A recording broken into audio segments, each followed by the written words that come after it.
ओम शांति। प्यारे भाई बहनों, ये केवल हमारे बीके भाई बहनों के लिए ही है। मुरली में आने वाले कई कहानियाँ जो बाबा बताते हैं, आज की कहानी है कि दधीची ऋषि समान हमें अपना तन मन धन सब स्वाहा करना है। कई बार मुरली में बाबा बताते हैं कि बच्चे, तुम्हें दधीची ऋषि समान तुम्हें सब कुछ भगवान के यज्ञ में स्वाहा करना है। ये कहानियाँ स्कंद पुराण से आता है। बताया जाता है कि दधीची एक ऋषि थे जिन्होंने अपने को विश्व कल्याण अर्थ अर्पित कर दिया। हर समय असुर और देवताओं के बीच युद्ध चलता ही रहता था। स्वर्ग का भाग, राज्य भाग सदा के लिए देवताओं से लेने के लिए असुरों ने देवता का अस्त्र शस्त्र चुराने का षड्यंत्र रचा। अस्त्र चुराने का षड्यंत्र रचा, देवताओं के जो भी अस्त्र शस्त्र थे उसको चुराने का षड्यंत्र रच दिया। वे एक के बाद एक अस्त्र शस्त्र चुराने लगे। कुछ समय के पश्चात अपने अस्त्र शस्त्र को खोजने के लिए देवताओं को पता चला कि हमारे अस्त्र शस्त्र कहाँ जा रहे हैं।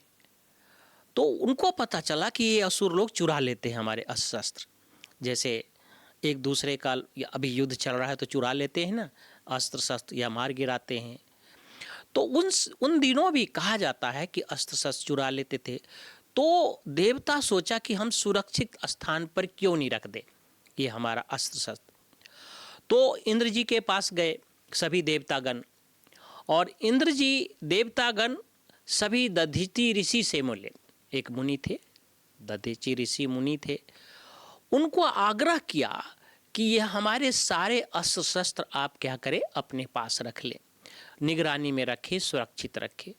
जब जरूरत होगी तो उनको था कि ये असुर उनके पास जाएगा नहीं, हम तो देवता हमारे पास आते हैं, तो जब जरूरत होगी हथियार की तब हम आपसे ले लेंगे।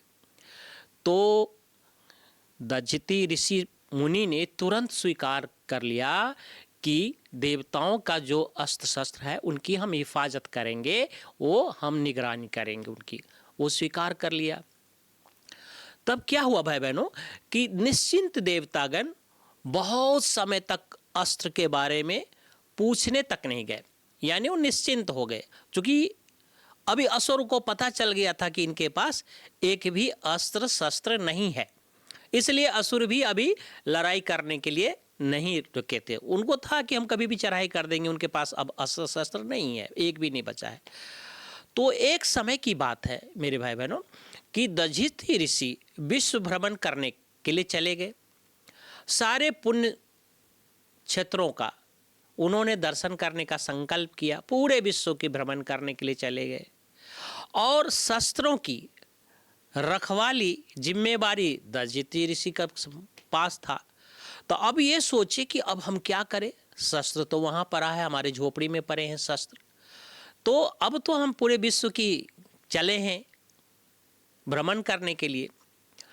तो शस्त्रों की सारी जो सूक्ष्म रूप है दधीची ऋषि के सारे शरीर में क्या हुआ, एक समय की बात हुआ कि दधीची ऋषि ने सारे शस्त्रों को निगल गए, सारे शस्त्रों को एक साथ निगल गए। तो जो भी सूक्ष्म शक्तियाँ था उनके शस्त्रों का, तो कहा जाता है कि दधीची ऋषि के पूरे शरीर में फैल गया, किरणें के रूप में पूरे शरीर में। तो दधीची ऋषि शक्तिशाली हो गए। उसके बाद उसकी पत्नी के साथ वो तीर्थ यात्रा पर निकल गए, विश्व भ्रमण पर निकल गए। कुछ समय पश्चात फिर से असुर लोग तांडव मचाना शुरू कर दिए। असुर अपना तांडव मचाना शुरू करे। एक वृतासुर नामक असुर उपद्रव करना शुरू कर दिया। अभी भी यज्ञ में उपद्रव होता है ना। तो एक वृतासुर नामक ऋषि फिर से देवताओं पर चढ़ाई कर दिए, यानी उनकी तपस्या को, उनको भंग करने के लिए, देवताओं उस पर राज्य जमाने के लिए, स्वर्ग पे राज्य जमाने पर के लिए वो उपद्रव करना शुरू कर दिए। लेकिन वृतासुर को हराने के लिए उनके पास कोई भी अस्त्र शस्त्र नहीं था, देवताओं के पास कोई भी अस्त्र शस्त्र नहीं थे। इसलिए देवतागण फिर से ऋषि के पास पहुंचे। तो ऋषि के पास तो ऋषि तो सारे शस्त्र को निगल गए थे घूमते समय वो। तो दधीचि ऋषि ने सारी बात समझाई और कहा कि हमारी पत्नी जब नहीं रहे, पत्नी जब घर पर नहीं रहे तब आना। तो देवतागण मान गए इन बातों को। वैसे ही देवतागण उस समय जब पहुंचे तब पत्नी उनकी अनुपस्थिति थी, जब उनकी पत्नी उसके पास नहीं थे तब पहुंचे। तो दधीचि ऋषि ने कहा कि अपने योग बल द्वारा हम सारे जो भी आपके अस्त्र शस्त्र थे सबको हम क्या किए, निगल गए, हप गए हैं। तो अब क्या करो, हमें इस अग्नि में हम भस्म हो जाते हैं, इस अग्नि में, योग बल की अग्नि में हम भस्म हो जाते हैं और जो भी हमारी हड्डियां बचे उस हड्डियां से तुम क्या करो, अस्त्र शस्त्र बना लेना। इस कार्य में तुम्हें कोई पाप नहीं लगेगा। देवताओं को बोला कि इस कार्य में तुम्हें कोई पाप नहीं लगेगा। ऐसा कह करके उन्होंने अपने को अग्नि में जला दिया। सुनिए भाई बहनों कि ये तप की अग्नि होती है, तप की अग्नि में जला दिया। तो देवताओं ने ऋषि दधीचि ऋषि की हड्डियों से अस्त्र शस्त्र बना लिए, उनकी हड्डियों से। इसलिए कहा जाता है कि वज्र की हड्डी थी, दधीचि ऋषि का हड्डी था तो वज्र की, उनकी रीढ़ हड्डी इतनी शक्तिशाली हथियार बना कि वो वज्र युद्ध हो गया। उस समय कहते हैं वज्रपात हो गया। तो दधीचि ऋषि के योग बल द्वारा देवताओं के शस्त्रों की महिमा पदम गुना बढ़ गई। यानी ऐसा हथियार बना कि वो असुरों पर कहर बन के टूटा और उनका युद्ध से परास्त कर दिया। देवताओं ने असुरों को परास्त कर दिया। उसी से को कहा जाता है वज्र युद्ध, वज्रपात। वज्रपात वज्र युद्ध हुआ था तो उसका हड्डी वज्र बन गया। उसी समय उसी शास्त्रों की महिमा है कि पदम गुना योग बल द्वारा देवताओं ने शास्त्रों की महिमा बढ़ गई दधीचि के योग बल द्वारा।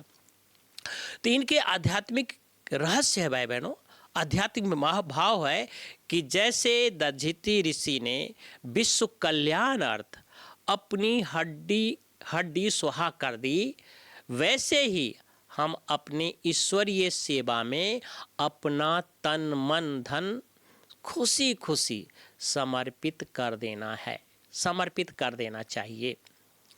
तब कहेंगे दधीचि ऋषि समान अपना हड्डी सेवा में लगा दिया। इसलिए बाबा कहते हैं कि दधीचि ऋषि समान सेवा करो।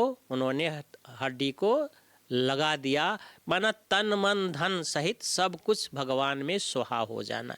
इसको कहते दधीचि ऋषि मुनि समान अपना हड्डी यज्ञ में लगा देना। ओम शांति, ओम शांति।